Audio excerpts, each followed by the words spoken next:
incorporou novas demandas do município, de outros setores e tal.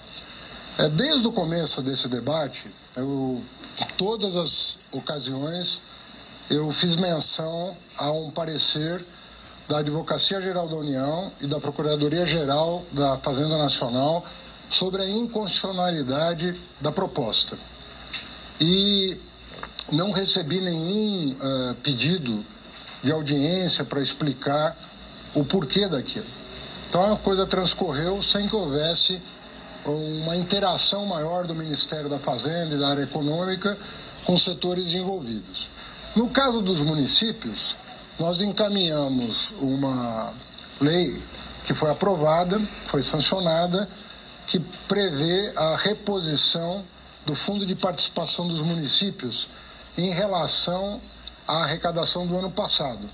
No terceiro trimestre houve uma queda de arrecadação em virtude da retração econômica, promovida pelos juros elevados. Juros num patamar muito elevado fizeram com que a atividade econômica retraísse, e no terceiro trimestre nós tivemos que fazer um acordo com os prefeitos para repor as perdas e permitir que eles tivessem a garantia de que o repasse da União para o FPM ia seguir em linha com o repasse do ano passado, mais a inflação. Quer dizer, não estamos falando de valores nominais, estamos falando de valores reais. Então isso foi resolvido dessa maneira. Embora, mesmo nesse caso, o presidente tenha pedido para, a partir da nossa volta da COP, nós programarmos uma reunião com os municípios para endereçar esse assunto da melhor maneira possível. Há alguns municípios inadimplentes e nós queremos endereçar algum tipo de solução.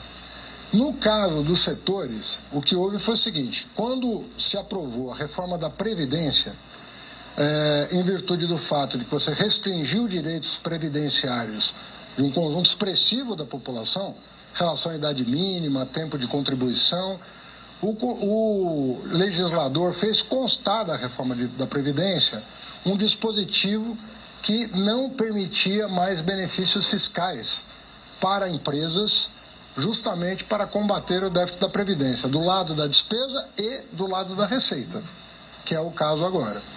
Além desse dispositivo constitucional que consta da reforma da Previdência, há um outro dispositivo constitucional, também de uma emenda constitucional, que determina ao Poder Executivo a revisão de todos os benefícios fiscais em 8 anos.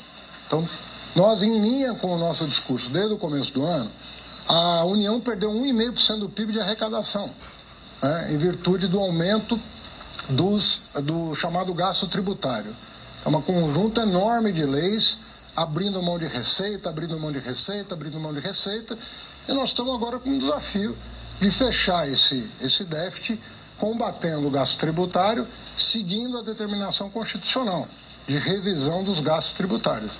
É o que nós estamos fazendo, é o que nós vamos continuar a fazer.